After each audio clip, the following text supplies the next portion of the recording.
Welcome to Next Gen Manufacturing. Today, we're diving into a technology that's, well, it's probably in your hand right now, or on your desk, or maybe in your car, and you've likely never even thought about it. We're talking about how you make one single object out of many different materials. I mean, just think about the handle of a modern toothbrush, or the grip on your power drill. You've got that hard, rigid core, but then there's that soft, grippy overlay. And it feels like one solid piece, right?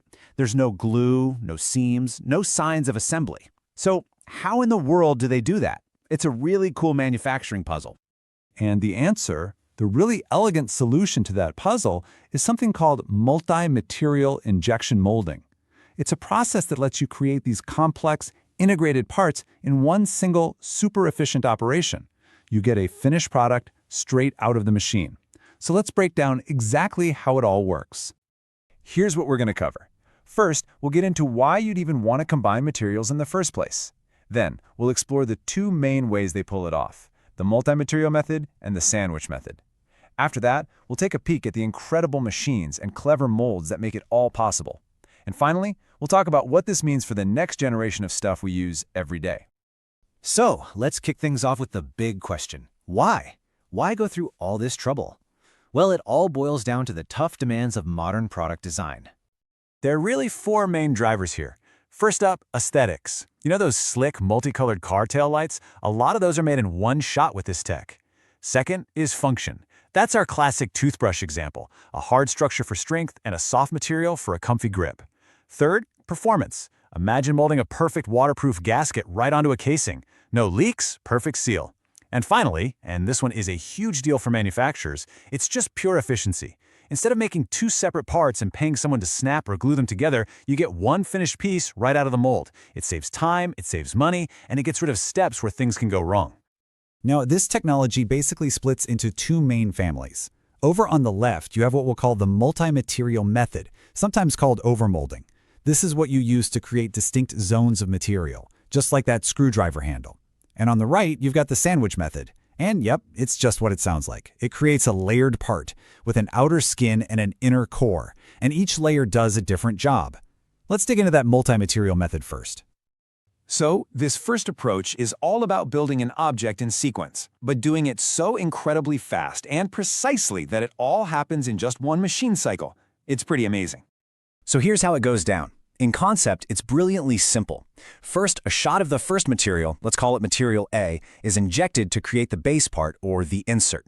But here's the magic. Without ever leaving the machine, that freshly made part is instantly moved to a second, slightly different cavity in the mold. Then, bam, the second material is injected right on top of it, where it fuses both chemically and mechanically to the first. And in just a matter of seconds, you've got a finished piece. Let that sink in for a second. The crucial idea here is that the first part you make becomes a part of the tool. It literally becomes the mold for the second injection. It is an unbelievably clever and efficient way to build complex things without ever needing an assembly line. Okay, let's switch gears and look at the second major approach, the sandwich method. Now, this isn't about putting materials next to each other. This is all about creating layers. Just like it sounds, sandwich injection is a process where one material, the core, gets completely wrapped up inside another material, the skin. You end up with one solid part, but its guts are completely different from its outside. And the strategy here is just so smart. You use the expensive, high-performance plastic only where you really need it, on the outside, the skin that people see and touch. That skin can give you a glossy finish, a specific color, or protect the part from chemicals. But then, for the hidden core, you can get creative. You could use a cheaper recycled plastic to save a ton of money, or maybe a foamed material to make the part super lightweight, or even a polymer packed with glass fibers for incredible strength. You really get the best of both worlds, all in one part. So we get the what and the why, but how is this stuff actually made? I mean, what does the hardware look like? Well, it takes some seriously impressive engineering. So the heart of the system is a specialized injection molding machine. A standard machine just has one barrel to shoot one kind of plastic. These workhorses have two or more, and they can be arranged in different ways, side by side in an L shape, even vertically. But honestly, the real genius isn't just the machine, it's inside the mold itself. Okay, check this out. One of the most common solutions is the rotary mold. After the first material gets injected, one whole half of the mold just rotates 180 degrees. This move perfectly positions that brand new part into the second cavity, all ready for the next shot of plastic. It's like a tiny automated assembly line doing a little dance inside a giant block of steel.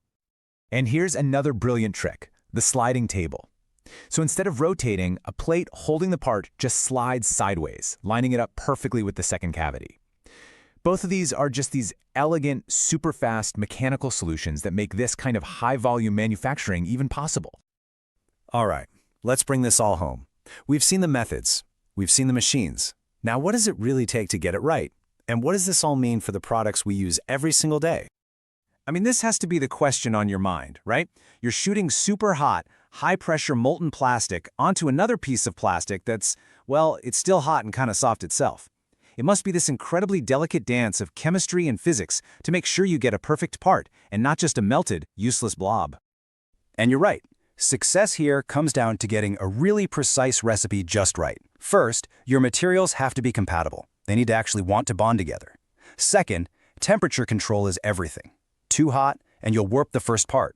Too cold, and they won't stick together at all. Third, for sandwich molding, viscosity, basically how easily the plastic flows, is critical. The core material has to flow easier than the skin, or it'll literally burst through the outer layer. And finally, none of this works, absolutely none of it, without a flawlessly designed mold to control every single step. So, let's talk about the cost. All this complexity, it's not free. If you look at a big production run, say 1 million parts, these specialized machines can add anywhere from 19 to 25% of the cost compared to the old-school way of molding and assembling. So you have to wonder, why do it? Well, even though the upfront investment is higher, for a lot of products you eliminate assembly mistakes, you get a higher quality feel, and you create a much more durable part. It's a classic trade-off, a higher initial cost for better long-term value and performance. And this quote just sums it all up perfectly. This isn't just some tiny incremental improvement. It's a real, undeniable technological leap.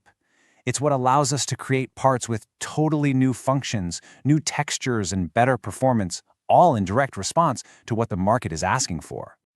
Which leaves us with one last big thought. We started this whole conversation with a simple toothbrush, but this tech goes so much further.